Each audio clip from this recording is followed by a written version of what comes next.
Hi everyone, now about 2 years ago, Filmic Pro's Double Take was announced at Apple's keynote speech event. Unfortunately, I wasn't able to use it at the time or all the way up till now because I had an iPhone 6s. But I have an iPhone 12 now, so to my older self.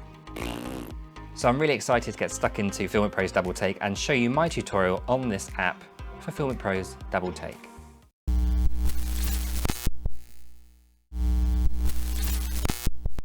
Double Take by Filmic Pro costs £1.79 on the App Store. It's a separate app to Filmic Pro, even though it is by Filmic Pro. So if you already have Filmic Pro and you go into that app, you won't find Double Take there. It's a separate app that will be on your home screen. So £1.79 for it on its own is pretty good, especially if you don't want to buy Filmic Pro. It saves you a lot of money. And in terms of the devices that you can use it on, it works with the iPhone SE2, XR, XS, XS Max, and newer. In terms of iPad Pros, it works with the iPad Pro 2018 and newer. So if you've got an old model, it probably won't work with that, but it's quite a small download, and once you've done that, you're ready to go.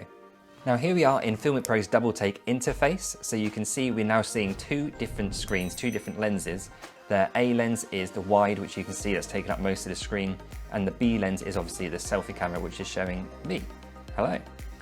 Now you can see on the bottom here, you've got the histogram. If I move this B camera up a little bit by sliding it, you can see we've got a histogram there. I don't really use histograms, but if you want to use it, you've got that there as an option. There is the swiping option with this screen as well for the B camera. You can move it anywhere that's convenient to you and you're filming. You can also move it off momentarily if you want to by swiping it off the screen. You then have an arrow which will be located in whichever side of the screen you've swiped it off, and tap the arrow and it brings it back again. And you can do that for any direction that you swipe it off as well. So top, bottom, left or right, you can use this arrow, tap it, and you'll be back on a screen, and you can relocate that B camera to wherever you want on screen for your recording and convenience. You can also expand your B camera if you want to see just the B camera. So you press those arrows in the top right to expand it, then you take up the whole screen of what you're seeing, and then you press those arrows in the top right again to minimize that into the bottom of your screen or wherever you've located it. Now in terms of the icons, this is where it gets really interesting for Filmic Pro's Double Take. We're going to look at the lens picker, which is at the bottom left of the screen here. Now if we tap that, we can see we've got our lenses selected already, but if we haven't, if we want to deselect them, we just tap on each lens. It'll go grey and black and white. If you've got none of them selected, you'll see them all in colour. So I want my A camera to still be the wide, and I want to have my selfie camera as the B, so I'll tap that. Once you've got your cameras selected, you press confirm, and those are the cameras that you're using now. Now when it comes to focus, just to let you know as well, it doesn't work the same as Filmic Pro. So you've got the focus reticule here, but you can't swipe it across the screen like you can with Filmic Pro. You have to tap wherever you want it. So if you want a shallow depth of field a little bit further away, you put that to wherever you want it, and then once you've got that focus locked and where you want it, you tap it, make it yellow, and that's locked. So it's not red when it's locked like Filmic Pro, it'll be yellow when it's locked. And it works exactly the same way as a native camera app. So that actually locks your exposure and your focus. So it's all in one there. Now, something to note as well, you've got the different modes for Filmic Pro's Double Take. So if we go to the top right and press on that icon, we now have, for example, split screen, which is really, really cool. So this would be great for vlogging, that kind of stuff, or if you're doing YouTube videos where you're doing a review of a product, maybe you've got something like this that you want to kind of just show off and show everyone different angles whilst you're talking about it as well, and be on the screen at the same time, which is really cool. Now obviously you've got to make sure that you stay on screen and well framed. If you're like up here, then obviously that's going to be a bit weird. So you have to make sure that both are nice in frame. Something else to note is when we change that, we can make it into a vertical image. So it's actually more sort of suited for Instagram, that kind of stuff. If that's what you're into, then you can, I didn't mean to be snarky like Instagram, then you can do that and upload it to social media. So you've got a vertical shot, and if you're, you know, at a convention or something you want to record, or recording hobbies, you can do this as well. Now something else to note with split screen is you do get two different focuses for each of those screens. So you can have it autofocus, or once you've got the character or whatever you want to film in position, you can tap it to lock it so it's that shallow depth of field, for example. And this is really great for, you know, interviews. So if you're doing podcasts, anything like that, you can put the phone in between you and the subject or whoever you're talking to, and you can do all that kind of stuff with no hassle whatsoever. You don't need multiple cameras, you can just do it all with Filmic Pro's Double Take. And you'll notice as well that you've got 2 histograms, one on each of those lenses as well.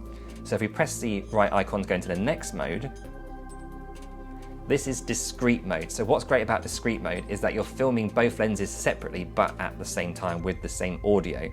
So for example, if I hit record, we're now recording this scene and we've got 2 lenses at the same time, but when we go to files, they should be separate. So we press stop, we go to files, which is at the top left, and you can see the different files that I've shot. At the top, you can see the top 2 files. I've got the same number, the same exact number, but they've got an A and a B at the end of them. So A is obviously your A camera that you selected, and B is your B camera that you selected. So if you play them, they'll be separate and on their own. We're now recording this scene, and we've got 2 lenses at the same time, but we'll go to file. So you've got that A clip, and you've got the B clip. We're now recording this scene, and we've got 2 lenses at the same time, but we'll go to files, they should be separate. And then you just press X to come out of that. So if we press the icon at the top right for the next mode, the last mode we're going to look at out of 3, it is actually called Picture in Picture, or PIP as Filmic Pro have called it. So what this does is when you record, it's going to record on screen that B camera on screen with the A camera at the same time. So you're going to get one file only with both of them in the same image like you're seeing now. So if we record it, this won't come out separate, it will actually come out as one file. And everything you do with this screen as the B camera will be in shot as well. So if you swipe it off, say you want to do that for an interview or whenever you're filming, you press the arrow from the direction you swiped it off, it'll come back. But all the movement you do with this will be on screen. So if we press stop, and then we go into files, you can see that that top left file that we have that we've just shot is one file. There's not an A, there's not a B, it's all as one file. So when you export this, you'll have that one clip to work with. And if you press play, I've turned the volume down on this, but if you press play, you can see that everything I do on screen will be recorded. But you can see that the B camera screen is moving all around whatever I do, and that is recorded within the take. So select where you want your shots to be, and I wouldn't move them at all for the whole thing. And then when it comes to exporting files, it works exactly the same as Filmic Pro. So for example, if you want to select any of your clips, you just press this tick box at the bottom left, and that now allows you to start selecting clips for exporting or deleting. So I could select the first one here, for example. I could delete it. I'm not going to, but I can delete it. I can hold onto the tick, and that makes everything green, so I can select everything to be deleted or exported. Tap it again to unselect. Now let's say I want to export this. I've selected that so it's green. I press the arrow for exporting, and I got various options of where I can then export to. So emails, my SanDisk, LumaFusion, wherever. You can also do it to your camera roll here on the bottom left. So I haven't set that up yet, but you just go to settings and you can set that really easily, and you can save your files to your actual native camera app for photos and videos. Something to bear in mind with Double Take as well is you don't get all the bells and whistles that you normally get with Filmic Pro. So you don't get the dial on the left hand side for shutter speed or ISO, and on the right hand side you don't get the focus wheel for automatic focus pulls, that kind of stuff, or zoom. You also don't get control over the white balance. So this is definitely, I would say, more geared towards more vlogging style things or interviews. The fact that you can't shoot in 4K is a real bummer, but that is down to Apple's API, not down to Filmic Pro. I'm sure if Filmic Pro were able to put in this 4K, then it absolutely would, but Apple's API does not allow that. So Apple, get your skates on. Know that there are filmmakers out there who want to use this in 4K to give us the most and the maximum amount of options in post-production as well. If you want to take us as seriously as filmmakers, then do it.